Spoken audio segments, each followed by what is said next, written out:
On July 25, 1978. In 1778, a baby was born without a father or a mother. How did science rewrite the rules of life itself? Before 1978, infertility was a silent crisis. Couples watched helplessly as their dreams of children faded. Science had no answer, only questions. What if biology could be rewritten? In the 1970s, infertility was a private shame. Doctors offered little more than sympathy. Families hid the problem. But scientists saw a different path, one written in cells.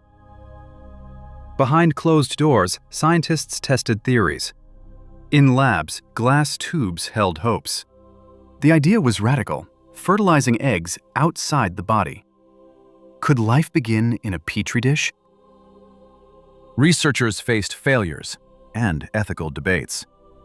Was this playing God or solving a human problem? The world watched, waiting for a breakthrough. Existing methods failed. Surgeries left women scarred. Drugs offered no guarantee. Science needed a new language, one written in DNA. For some, a child was the only hope. They clung to every rumor of progress. A miracle, even if it came from a test tube, would be worth anything. At 11:47 a.m. on July 25, 1978, a baby was born. Her name? Louise Brown, the first human conceived in a laboratory. A new chapter in reproduction began.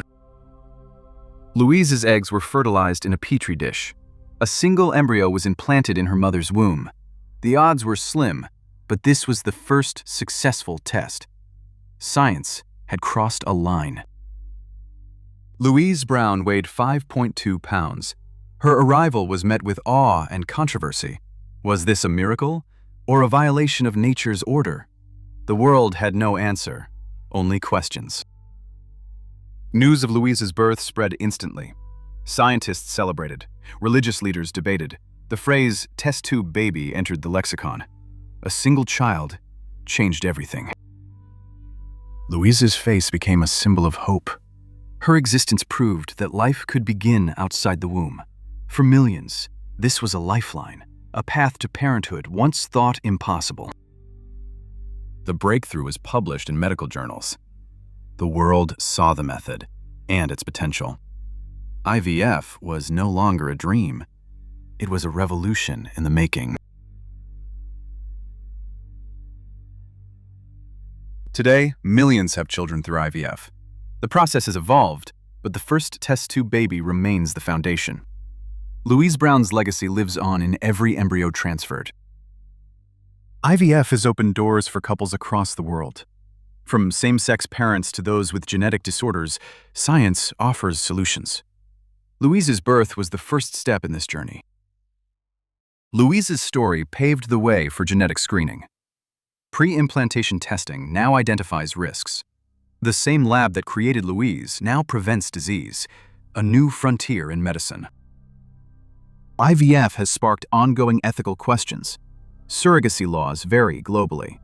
The same technology that birthed Louise now raises new dilemmas. Science marches forward, but society lags behind. Louise Brown, now an adult, reflects on her impact. She sees herself as a symbol of hope. Her birth was a scientific milestone, but also a human story. A life that began in a test tube, but grew into something greater. Louise's legacy is a blueprint for the future. From gene editing to artificial wombs, the next frontier. The first test tube baby was just the beginning. The story of human reproduction is still being written. Explore how one breakthrough changed humanity's future. Subscribe for more stories that reshaped the world.